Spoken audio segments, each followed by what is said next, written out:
오늘은 몇 달 전 캐나다 동부에 있는 한 자매의 고민을 상담했던 내용을 함께 나누고 싶습니다. 그 자매는 기독교 가정에 자라서 어릴 때부터 성실하게 신앙생활을 해왔고 캐나다에서 대학을 졸업한 후 지금은 회사에서 사무직으로 일을 하고 있습니다. 그 자매의 업무는 일반적인 서류 작성과 관리, 이메일을 보내고 그리고 회사에서 생산한 제품의 법률적인 부분을 검토하는 일인데요. 그녀는 항상 자신이 하는 일이 너무 따분하고 무의미하게 보여서 늘 고민이라고 털어놨습니다. 오늘은 자신이 하는 일이 너무 따분하고 무의미하게 보여서 고민 중인 청년들에 대한 이야기를 나누고자 합니다.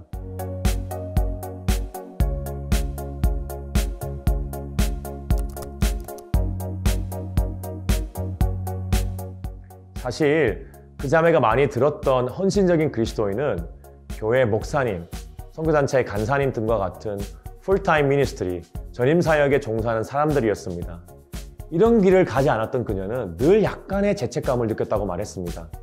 자매는 사무실에서 일을 할 때도 그런 내용의 설교들이 머릿속에 계속 맴돌았고 자신이 하고 있는 일들이 매우 허무한 생각이 들었다고 털어놨습니다.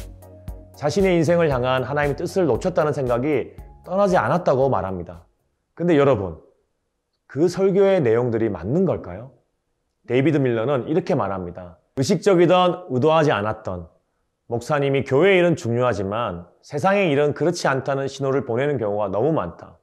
그래서 노동자들, 사업가들, 그리고 전문인들이 월요일에 일터에서 하는 자신들의 일이 일요일에 교회를 지지받지 못한다고 느끼는 것은 놀랄 만한 일이 아니다. 이런 상황에 대해 톰 넬슨은 다음과 같이 말합니다. 하나님이 우리에게 주신 기프트, 재능과 은사를 오직 종교적인 조직과 기관 내에서만 사용하는 것이 하나님 나라를 위한 유일한 길이라고 설교하고 또 그런 결론으로만 가르친다면 이는 성경이 가르치는 Theology of Vocation, 소명신학에서 크게 벗어나는 것이다. 어떤 종류의 일이 다른 종류들의 일보다 더 기독교적이라는 생각, 특정 종류의 일만이 영원한 가치가 있다고 생각하는 것은 우리가 자신의 삶과 신앙 공동체에서 맞서야 할 성경적이지 않은 비성경적인 사고방식이다. 지금 우리 청년들에게 부탁하고 싶은 것은 세상에서 어떤 영역은 특별히 거룩한 영역이고 어떤 영역은 거룩하지 않은 영역이라고 생각하는 그 생각의 선을 긋는 것을 멈추고 동시에 영적인 삶과 세상 속에서의 삶을 분리하지 말라는 겁니다. 여러분이 생소하게 생각할 수도 있지만 이러한 사고방식, 성경의 개념은 16세기 마틴 루터와 같은 종교 개혁자들부터 나온 것입니다. 그들은 성경적인 일터 영성과 소명신학을 회복시킴으로써 신앙과 일상적인 일들을 다시 연결시켰습니다. 그들은 기독교적 소명이 우리가 몸담고 있는 일상적인 삶 속에서 이루어진다고 가르쳤고 일요일의 신앙과 월요일의 일상적인 일을 분리시키지 않았습니다. 16세기 당시에는 복음이 교회 안에서 위계의 질서와 제도에 가려진 상황에서 마틴 루터는 성경의 본래 의미를 되찾고자 모든 믿는 자들의 제사장직을 강조했습니다. 그는 이런 말을 했습니다. Believe in Christ and do whatever needs to be done in your profession. 그리스도를 믿고 당신의 직장에서 해야 할 모든 일을 하십시오. 부두장이, 대장장이, 농부, 모두 육체적인 노동인 동시에 영적인 일이 될 수 있습니다. 직업과 기술로 일하는 우리 모두는 이웃에게 유용한 존재가 되어야 하며 다양한 거래는 공동체나 지역사회에 유익을 끼치는 방향으로 다른 사람들을 섬길 수 있습니다. 자, 여기서 여러분이 이런 질문을 할 수 있습니다. 그럼 일상적인 일들도 하나님 보실 때 선한 일과 기뻐하신 일이 될 수 있나요? 네, 물론입니다. 마가복음 6장에 보면 예수님이 고향인 나사렛으로 돌아가서 회당에서 가르치신 장면이 나옵니다. 이때 예수님의 지혜와 능력에 사람들이 놀라면서 이렇게 말합니다. 이 사람이 마리아의 아들 목수가 아니냐? 예수님은 구원의 사명을 가지고 이 땅에 오셨지만 전임사에게는 3년밖에 시간을 사용하지 않으시고 수십 년을 목수 아버지 밑에서 자라면서 세상의 전통대로 쟁기와 멍에를 만드시고 나무를 자르고 다듬고 탁자를 만들고 여러 부류의 손님을 상대하셨습니다. 신학자 달라스 윌라드는 이렇게 말합니다.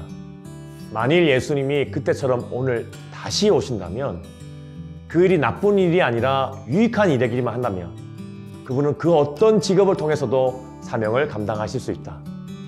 전자제품 대리점 점원이나 격리, 컴퓨터 수리공, 은행원, 출판사, 편집인, 의사, 웨이터, 학교와 학원의 교사, 농장 일꾼, 실험실 연구원 혹은 건설 노동자 등 무엇이든 되실 수 있다. 그분은 청소 대행업을 하실 수도 있고 자동차를 수리하실 수도 있다. 다시 말해, 만일 그분이 오늘 오신다면 그분은 우리가 하고 있는 일들을 얼마든지 하실 수 있다. 날마다 일하러 간다는 것, 그리고 월요일 아침에 일하러 간다는 것이 무슨 뜻인지를 예수님은 알고 계셨습니다. 그분은 하루의 고된 일과를 마친 뒤에 느끼는 기진맥진한 상태와 보람을 모두 경험했습니다. 변질되고 무너진 일터에서 몇 년 동안이나 작업실에서 때로는 까다롭고 불평하는 사람들을 접하면서 예수님은 겸손의 일꾼으로, 성실한 일꾼으로, 최선을 다하는 일꾼으로 사셨다는 것은 우리에게 큰 위로와 격려가 됩니다. 신이 그런 삶을 사셨습니다. 작고 사소한 일일지라도 그 일 자체로 소중하다는 것을 발견하는 것, 하나님을 영화롭게 할 수 있는 좋은 일이라는 것을 알아가는 것이 평범한 일상을 살아가는 우리에게 필요합니다.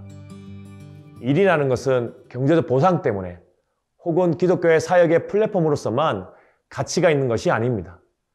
물론 일의 경제적 보상과 이를 통해 번 돈으로 기부하고 후원하는 것은 좋은 것일 수 있지만 이런 것이 하나님이 계획하신 일의 주된 목적과 목표는 아닙니다.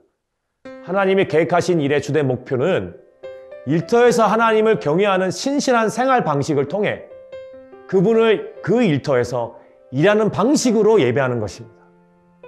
마지막으로 이런 대부분의 일상을 살아가는 크리스찬들의 평범한 일상적인 일과 직업에 대한 톰 넬슨의 표현으로 오늘 이야기를 마무리하고 싶습니다. The extraordinary, ordinary work. 일상적인 일을 하는 우리의 평범한 삶은 사실 하나님이 디자인하신 겁니다. 일상적인 삶과 일터에서 이웃을 사랑함으로 하나님께 영광을 돌리고 동시에 그것이 비범하고 놀라운 삶이 되는, 그것이 바로 비범하게 특별한 일상적인 일입니다. 사랑하는 청년 여러분의 일과 이터를 응원합니다. 하나님이 여러분이 하고 계신 지금 그 일을 응원하고 계십니다. 시청해 주셔서 감사합니다. 안녕히 계세요.